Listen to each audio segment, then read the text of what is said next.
সন্তানকে নিয়ে।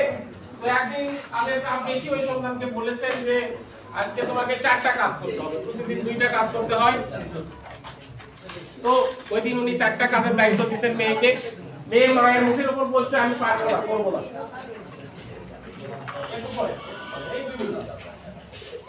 মেয়ে কি বলছে? আমি পারবো না। মা চোখ গরম করছে, ভঙ্গাইছে। মেয়ে কষ্টে মায়ের কাছ থেকে উঠে দৌড় দিচ্ছে পাহাড়ের চূড়ায়। চারিদিকে পাহাড়ে ঘেরা, মাঝখানে পাহাড় ঘেরা জলাশয় থাকলে তাকে কি বলে? হ্রদ বলে। চারিদিকে পাহাড়, মাঝখানে পাহাড়ের চূড়ায় উঠছে আর কাজ দিচ্ছে। এখন মেয়েটা ওখানে কেন গেছে বলেন তো?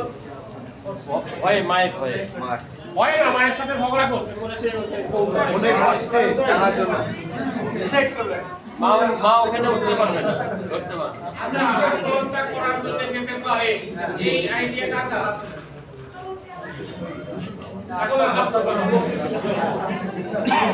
আচ্ছা ভাই, এটা সাংবাদিকতার পার্ট, কারণ আপনি অনুমান করতে পারেন মেয়েটা ওখানে কেন গেল। এটাই সন্দেহ করার সিস্টেম। কিন্তু ইনভেস্টিগেটিভ জার্নালিজমের এটাই হচ্ছে শুরু, যে আপনি সন্দেহ করবেন এই ট্রাক এত জোরে কেন গেল। কোন ব্যাপারে বলতে ভাই আপনার কাম নাই, ট্রাক জোরে দেখ না আস্তে দেখ, আপনি এটা বাগুন ভর্তি ট্রাকের নিচে সাংবাদিক চিন্তা করবেন মিস্টার কাছে টাকা দিয়ে আছে, অথবা মাদক দ্রব্য আছে ট্রাকের মধ্যে, সাথে সাথে পিছন থেকে নাম্বারটা নিয়ে গাড়ি নাম্বার, তারপরে সামনের দিকে যা দেখে আসলে ঘটনা ঘটছে, সামনে ফোন করে দেবে আটকাবো। তো তারপরে আরো অনেক খবর পাওয়া যাবে। তো ওই মেয়েটা আসলে পাহাড়ের চূড়ায় গিয়ে সে জোরে চিৎকার করে বলতেছে আই হেট ইউ মম, একবার বলছে জোরে চিৎকার করে।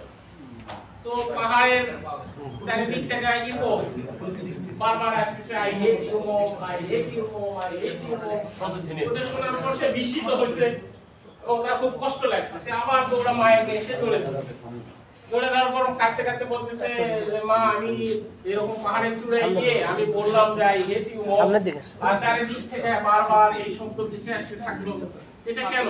তো মা তো বুঝতে পারছে যে ইকো হয়েছে। তখন মা বলছে এটা কাদা থাকতেছে না, তো মা বলছে ঠিক আছে চলো, তুমি কোথায় গিয়ে বলছিলে আমাকে দেখাও সেখানে। মেয়েটা ভাবছে এখানে কি আছে তাহলে এরকম। তো ওখানে গিয়ে মা বলতেছে তুমি কি আসলে আমাকে ঘৃণা করো? তো বলছে না। তাহলে কি? তো বলছে আমি তোমাকে খুব ভালোবাসি। তো বলছে সেটা তখন কিভাবে বলছিলা, কত করে, সেই রকম ধরে বলো। তুমি এটা তখন আবার বলছে যে আই লাভ ইউ মম। তো তখন আবার চারিদিক থেকে প্রতিধ্বনি আসতেছে আই লাভ ইউ মম। এটা শুনে মেয়েটা হেসে উঠছে এবং মাও হাসতেছে, মেয়েও হাসতেছে। তো এই থেকে কি বুঝলাম আমরা? এখান থেকে কি শিখলাম? মানে নেচারের কাছে আপনি যা দিবেন, এই প্রকৃতির কাছে আপনি যা দিবেন, আল্লাহর জন্য যা দিবেন, আপনি সেটা আবার পাবেন। ভালো দিলে ভালো পাবেন, খারাপ দিলে খারাপ পাবেন। আমাদের সামনে এই রতন দাদা কথা বলবেন। রতন দাদা মানে হচ্ছে চকলেট ওয়ালা। আজকে চকলেট না পাইলে খবর আছে। স্যার আপনি শেষ করেন। রতন দাদা ওইটা শুনে আচ্ছা ফিল্ড টেস্টে যে কথা বলতে হবে, ফিল্ডে রাখতে হবে আমাদের।